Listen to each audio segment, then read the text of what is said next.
সত্য ঘটনা অবলম্বনে। ঘটনাটি ঘটেছিল আমার সাথে। তখন আমি ক্লাস 8-এ পড়তাম।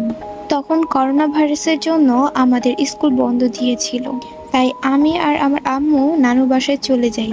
আমার আম্মু প্রতিবারই ঢাকায় গেলে ডাক্তার দেখাতে যায়।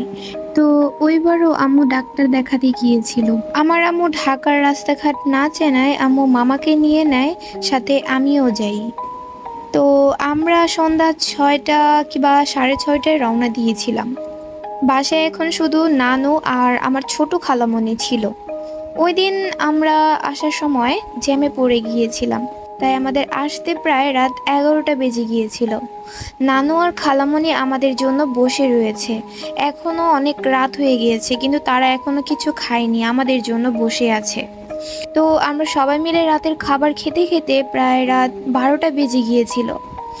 এখানে একটা কথা বলে দিই যে আমার মামা রাতে মশারি ছাড়া ঘুমাতে পারতো না। তো মামার মশারি ছাদে ছিল। আমার মামা ছিল একজন সাহসী মানুষ। তিনি এসব জিন ভূত কিছুই ভয় পায় না। তিনি ওই রাতে রাত 12টার সময় ছাদে চলে যায়। মামা যখন ছাদে মশারি নেওয়ার জন্য যায়, মামা অনুভব করে যে মামার পিছনে কেউ আছে। তাই মামা পিছনে একবার ফিরে তাকায়। তারপর মামা দেখতে পায় এক ঝাঁক বাদুড় মামার সামনে দিয়ে উড়ে যাচ্ছে। তাই মামা তাড়াতাড়ি মশারি নিয়ে নেমে পড়ে। তারপর নিচে এসে আমাদের সব ঘটনা খুলে বলে যে মামা ছাদে গিয়েছিল, তার সাথে কি কি ঘটেছে। মামা আমাদের বলে যে রাত্রে যেন আমরা দোয়া পড়ে ঘুমাই।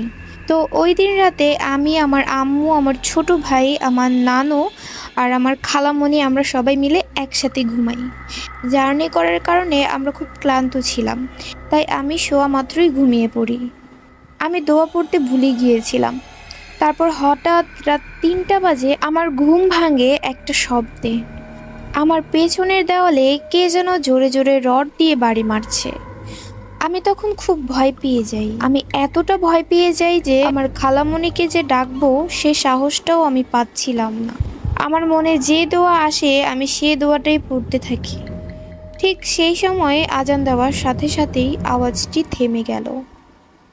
এই ঘটনাটা কিন্তু এখানেই থামেনি।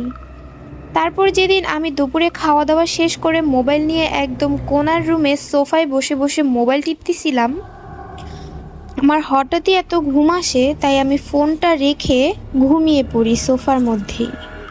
হঠাৎ করে কে যেন আমাকে এমন জোরে ধাক্কা দেয়, আমি সোফা থেকে পড়ে যাই। আমার মনে হচ্ছিল কেউ একজন আমাকে ধাক্কা দিয়েছে। পড়ে গিয়েছিলাম বলতে এটা হয়তো বা ভুল হবে, কারণ আমি অনুভব করেছিলাম যে আমাকে কেউ একজন ধাক্কা দিল। কিন্তু আশ্চর্যের বিষয় হলো সেই রুমে আমি একা ছিলাম, আমি ছাড়া সেই রুমে কেউ ছিল না। তাহলে আমাকে ধাক্কা মারলো কে? তারপর আমি নানুকে এই ঘটনাটা খুলে বলার পর নানু আমাকে ওই রুমে যেতে মানা করে, কারণ যখন আমার মামা বাসায় থাকে আমার নানু আর খালামণি একা থাকে, তারা নাকি ওইখানে কালো ছায়ার মতো কিছু একটা দেখতে পায়। তো আজকের মতো এইটুকুই। ঘটনাটা পাঠিয়েছে একটি আপু, তো আমি তার হয়ে গল্পটা আপনাদের মাঝে শেয়ার করেছি। আশা করি আজকের গল্পটা আপনাদের কাছে ভালো লেগেছে।